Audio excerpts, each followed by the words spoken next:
It is once again I, the Reverend Dr. Sir Colin D. Terrio, Pontifex Maximus of the Cult of Copy. If you are unfamiliar with the Cult of Copy, we are I guess, technically it started as a discussion group for professional copywriters, of which I used to be a freelancer myself. We've existed for 10 years as of last year. And I used to do this Cult of Copy show weekly when the cult started out. I got out of it. It was one of those things where, like, I'm taking a brief hiatus. And that lasted 6 years while I was doing other things. And as of this year, 2023, I'm bringing it back. This is our second episode of the year. I see there were a couple of people here a minute ago, but they're not now. Sorry to see you go. Hopefully the live audience for this thing picks up the more episodes we do. The topic for today is going to be dominoes and ripples, which are two different ways that I think about handling pain agitation in copy. And we'll talk a little bit about the point of that. I do want to say up front, as of the live recording of this video, the next live Cult of Copy training is on pain agitation for sales copy.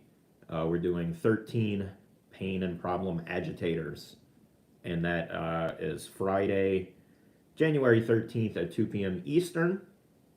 If you're interested in it, leave me a comment and let me know. I will try and remember to put the link for the training, if you want it, in the description of this video when we're done recording. Moving on, let's get into the topic for today. So, problem and pain agitation. Why is it important in copy? So one of the things I believe and that I teach my students is that it becomes easier to sell anything when you think of it as a solution to a problem that your prospect has. It's very easy to position it. It's very easy to think about how to talk about it, what to say to persuade people when you understand that what you're selling solves a problem that they have.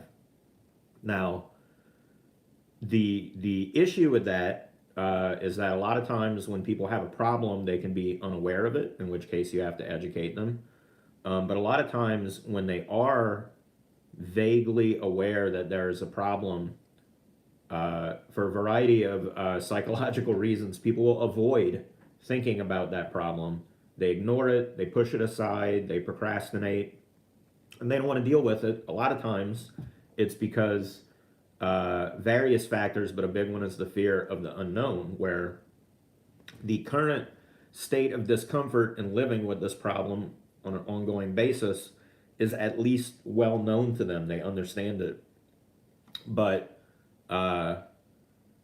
the opposite of that, solving the problem, means they have to take some responsibility for themselves, take some action, and things will change in a way that they're unfamiliar with. So even though it might be better, the fact that it's unknown to them makes it scary, especially if you don't spend the time to think your way through things, which most people don't.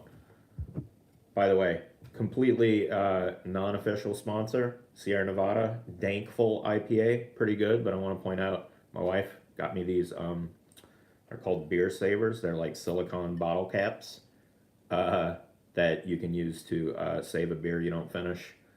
Big tip though, make sure the mouth of the bottle is dry before you put it on and stick it back in the fridge, or else it'll pop off, to a hilarious outcome. I digress. So back to problem and pain agitation.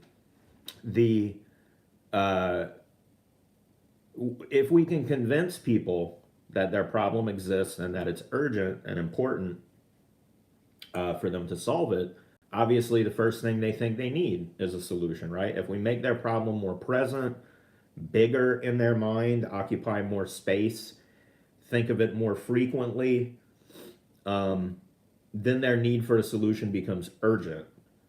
And since we're the one talking to them and we already sell a solution to that problem, that's obviously beneficial to us, because like, we're right there, we're at hand. Our solution is the easiest, fastest one to get if they're convinced that they have a problem and it's urgent that they solve it. Hopefully that You see that connection by creating and agitating, not, well, we don't really create the problem, but agitating the problem. We plant in them the desire for a solution and give it urgency the more and more effect that they believe this problem is having on their life in a negative way. So the training I mentioned has 13 different ways we can agitate a problem, but today, for free, in this web show, we're going to talk about 2. And the 2 we're going to discuss are what I call ripples and dominoes. And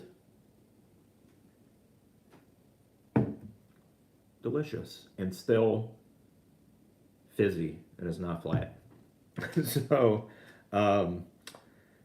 first let's talk about dominoes, because I think those are easy to understand.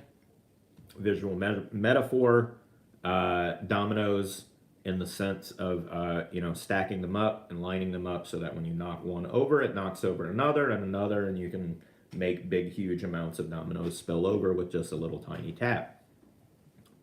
Similarly, we can take the prospect's problem and describe it in a similar way. So the idea is that the problem as it exists today may begin small, but if you tip it over, which it's already tumbling, you don't have to tip it over, you just ignore it and let it keep happening, that knocks over another domino, which might be an emergent problem or a related problem or a complication of the initial problem. And it keeps doing that one after another. You create a chain of events where the problem continues to develop and maybe new problems arise. An example might be if you sell, let's say, a weight loss product of some kind, maybe an exercise program or a supplement or whatever the case may be, and you want to talk to your prospect about, like, not only is being overweight all of the things that it is to you today, however you feel about it, embarrassment or dissatisfaction, you don't like the way you look, you don't like the way you feel, that is only the first domino that might fall, because being overweight puts stress on different systems of your body. It's bad for your heart and circulatory system. It can lead to different complicated diseases as you age while carrying all that weight. It can lead to mobility problems, which then amplify not being able to lose weight. So if you don't take action now, you might not be able to in the future, and so on and so forth. That would just be an example of lining up things that, as a natural consequence of not dealing with the problem they have today, that problem will get worse and cause new problems that are related to the first, hence calling them dominoes. This is the part where if it was a live show and I had the chat window open, you could ask me questions if you have any. I'm trying to make that part of the show here, but as it is, I know it's new and we have not regained our audience yet. So carrying on, that's dominoes. That's what dominoes do. They line up and they can get worse if you ignore the problem. As you can see, one thing I want to point out in particular is a lot of times copywriters are, nervous or scared about problem agitation because it seems like a mean and sneaky thing to do. Like, oh, you're yelling at people and fussing them and being mean. It's not really about that. It's about, again, people don't think in detail about problems they're trying to avoid dealing with. So we are trying to give them a more accurate and more full understanding of what could go wrong with this problem, again, to make it bigger in their mind. But it's not about putting something there that isn't true or isn't real. It's about underlining and highlighting things that are actually true about the problem they have, but maybe they didn't think about it. If they had thought about it, they would have solved their problem already. So that's dominoes. Next, we're going to talk about ripples. Ripples in the sense of you throw a little stone in a pond, and it's got radiating little waves coming out of it, right? Ripples. But then you throw another stone in the pond, and that has its own ripples, and they start crashing into each other. And that's what I think of as ripples, as this method of problem agitation. So what you do is anytime someone has a problem, it's going to be primarily associated with one aspect of their life. By that I mean like work or family or relationships or some hobby thing, anything like that. It's going to be tied to a particular arena where you're having this problem. And what happens is when you have a problem, anyone has a problem, it tends to bleed outward, it ripples outward from where that problem is caused and touches other areas of your life. To give you an example that comes from copy, let's say you sell a side hustle course, how to make extra money on the side so you can augment your salary from your job and potentially even have a successful business that outgrows your job and blah, blah, blah, whatever, right? So the idea is you have this problem and it's work based. You're not getting paid enough. Maybe it sucks. Maybe you don't like your boss. The commute is too long. All kinds of things can factor into being dissatisfied with your job. And you could use Dominoes to amplify that one particular problem where it is in the present. But another thing you can do is talk about, okay, so like you're mad about what's going on at work, you're dissatisfied at work. How else does that affect other aspects of your life? Well, it takes time away that you could be spending with your loved ones, your friends, your family. If you're dating, significant others, things like that. It can cause you to take that stress home with you and take it out on the people you love, which you don't, no one wants to do that. Get mad at work and then go home and be short with your kids because of things that happen that have nothing to do with them. We don't want to be like that. It could be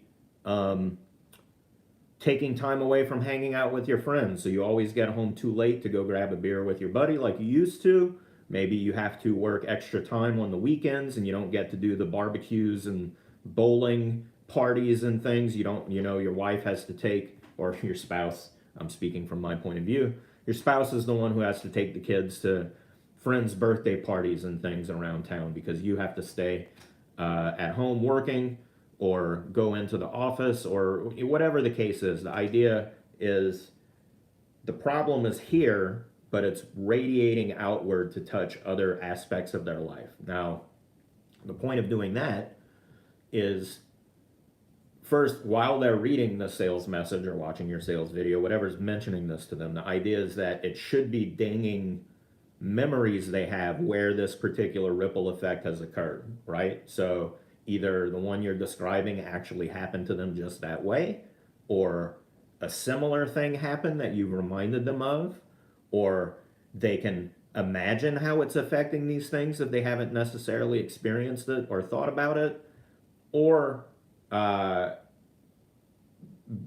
it could be, I lost my train of thought there. That's the fun of doing a live show. I think I mentioned them all and then I kept going. So by pointing out that this problem occurs in all those, oh, that's what it was. Okay, I remember now. So by pointing out the way that this problem touches all these aspects of their life, even if they leave the sales letter and don't decide now, we've planted the seeds of reminding them of this problem that they're trying to avoid thinking about in all different arenas of their life, potentially naming specific events that happen throughout their day. So if I talk about how you hate your job because you sit in a cubicle under a flickering fluorescent light and your manager is a jerk and he comes and bothers you and eats up time that you could be getting work done before lunchtime and he just talks about bullshit the whole time. If you have that experience, the next time you experience it, you're going to remember me and the thing that I'm trying to sell you as a solution to that problem to help you get away from it. So that is a particular thing that I find valuable about ripples is it is increasing the frequency in their life where they see the negative impacts of that problem. So it makes it bigger in their mind and it makes it more frequent. It's occurring more often. And when paired with dominoes, where this thing's going to get worse and worse as we go into the future without addressing it, you can see how this can short circuit the prospect's perspective and ability to ignore their problem, right? Because we've set up these milestones in their life as they're living it, going through it, where they're going to trip over thinking about this problem, or they've looked at it in their past and realized how much of their time it's eating up. Now, when you take those two things together, the ripples and the dominoes, it's not like a one or the other. A lot of times you can stack them together. So as an example with the side hustle product, and we said your frustrations at work can lead you to, be mean to your family members and take it out on them unfairly, even if you don't mean to. Just the stress bubbles out of you when you finally get home and can relax. You can take that and apply dominoes to it, right? So it's not just that it bleeds into your home life, but if you keep doing that, it can cause stressed relations with your spouse and your kids, and that could lead to alienation, separation, divorce, abandonment. All like, it depends on how severe you want to get. But combining those two, the ripple effect with the domino effect, and using them interchangeably and building on them, the goal is to create, again, the full picture of the problem and the negative aspects that it's causing the prospect to have in their lives. To tie it all back, the reason we're doing that is because it will make them aware of the problem they have. And when you have a problem, you have suddenly decided you can't ignore it, you have to do something about it, you want it solved ASAP, it gives it urgency. They have to respond to it as soon as they can. They are convinced now they can't live another day with that problem bothering them.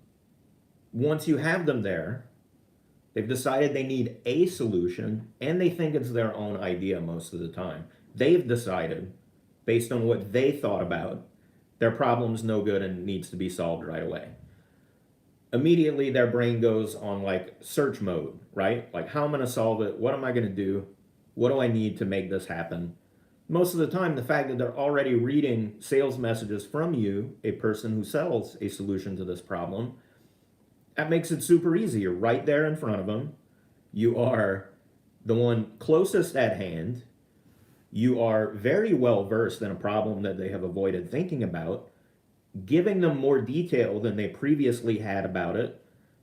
To that end, it creates this presumption in them that because you know the problem in more detail than they understood themselves, your solution is going to be very well addressed to fit all the aspects and details of this problem. It's going to be thorough, it's going to be detail oriented, it's going to cover all these aspects they never thought about because you've already shown them that you understand the problem to that degree. So why would you then present a product that did not actually address all those things? Now, when you have them there and they want to buy your product, that's great, right? Like, they've already decided, this is awesome, I love it, this is just what I need, I'm going to pick it up.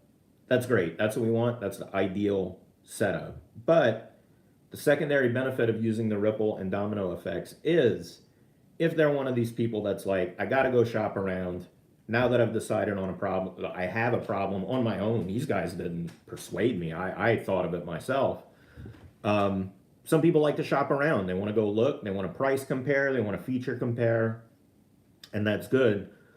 The final bit of advice I will give you today on this episode is you should give them a way to understand why your particular solution is unique by pointing out something all the other competing solutions lack. And if you can do that, and I think I did a training about this not too long ago, maybe I'll do a future show about it. When you can show them what all the other competing solutions lack, and it's a feature that your thing has, it's sort of, I don't know what's the right metaphor, maybe poisons the well. They go look around at other things, and because you pointed out that one detail that the other things lack, they always feel insufficient. And even if it's something they didn't think they needed, once you point it out, it bothers them, right? They look at the other ones you predicted they're lacking in this particular way. When they look and they see and they can confirm this for themselves, again, it reinforces their trust in you because the things you are predicting come true. Everybody loves to have an advisor on their side who seems to be able to predict the future. So they come back to you and they buy your solution because, just as you said, yours is the best one for the job. But none of this can happen. Like if you were just to come right out and describe how great your product is and how it's unique compared to the competitors, that doesn't create a desire, right? A desire for your product, and it doesn't create any urgency to have to do it right now. When you do problem agitation and you highlight the problems that the prospect has before you try to sell them your solution, first of all, when people have a problem and they realize that it's hurting them, that creates a need for a solution, right? They need it. They have a problem, it's not solved, they need something to take care of it. That's where desire comes from. They want something to solve this for them. They need it solved, but the desire for a solution is where you can play with things like, this is easier to use, it works faster, it gets you a better result. Those are things that feed into that desire, because I need a solution to the problem, but I desire for it to be as easy and smooth and painless as possible. By doing that, by setting up that desire, by planting a need in them, they want to take action. But when we harness that perception of the problem to how it's going to get worse over time with the dominoes and how it is affecting so many other aspects of their life, that creates an urgency. They need to solve it sooner rather than later because it's messing everything up. It's keeping them from things they never even thought it was keeping them from, and it's only going to get worse if they ignore it and don't do something to address it. I always say, at a minimum, if someone reads your sales letter, doesn't buy, and goes away, you want them to understand the consequences. It has teeth. You can't walk away from understanding your problem better and just go back to ignoring it. Once you do that and you do the things I told you, if they leave, they're more likely to come back and buy from you. But ideally, you built the problem up enough in their mind, and you're basically like, hey, by the way, did you notice you're drowning? Here's a life preserver right here, right now. I have it for you. People tend to pick up on the offers to the degree that you have convinced them they have a problem and agitated it to the point that they can no longer ignore it. If your offer makes sense, it's easy to get, it will handle the problem for them. They are much more likely to pick it up right then and there. That is it for today's free educational portion of the show. Like I have said in the past, sorry, I'm poking the buttons over here, seeing if no one's chatting or if I just can't see it on my screen. We'll figure it out. We're all learning together.